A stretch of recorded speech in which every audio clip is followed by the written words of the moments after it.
కర్ణాటక ప్రభుత్వంలో నాయకత్వ మార్పు తథ్యంగా కనిపిస్తోంది. ముఖ్యమంత్రి సిద్ధరామయ్య తన పదవిని వదులుకోనున్నట్లు తెలుస్తోంది.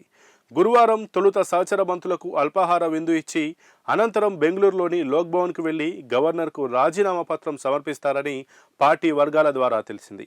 కర్ణాటకలో ముఖ్యమంత్రి మార్పుపై కొన్నాళ్లుగా కొనసాగుతున్న సందిగ్ధత నడుమ మంగళవారం ఢిల్లీలో కాంగ్రెస్ అధిష్టానం రాష్ట్ర నేతలతో పలు దఫాలు చర్చలు జరిపింది.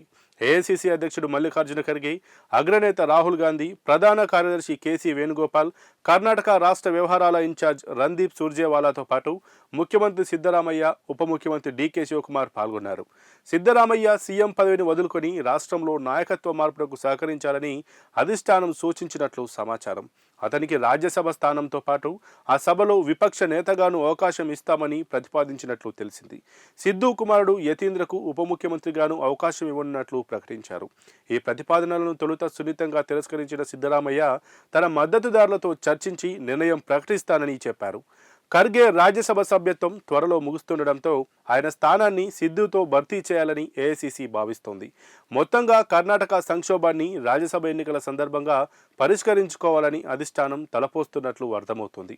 తాను రాజీనామా చేసిన సీఎం పదవిని కాంగ్రెస్కు బలమైన ఓటు బ్యాంకుగా ఉన్న అహింద వర్గాలకే కేటాయించాలని సిద్ధరామయ్య అధిష్టానానికి ప్రతిపాదించారు. నాకు 100 మంది ఎమ్మెల్యేల మద్దతుంది. శాసనసభ పక్ష సమావేశంలో ఓటింగ్ ద్వారా ముఖ్యమంత్రిని అయ్యాను. అహిందలకు అవకాశం ఇస్తే నా మద్దతు ఉంటుందని ఆయన స్పష్టం చేశారు.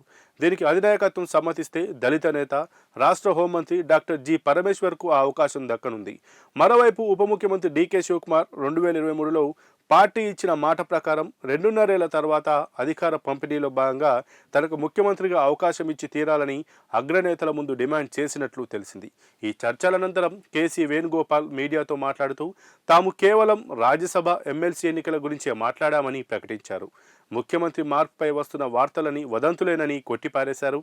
సీఎం సిద్ధరామయ్య కూడా మీడియాతో మాట్లాడుతూ రాష్ట్రంలో నాయకత్వ మార్పు, మంత్రివర్గ పునర్వ్యవస్థీకరణ అంశాలేవి చర్చకు రాలేదని పేర్కొన్నారు.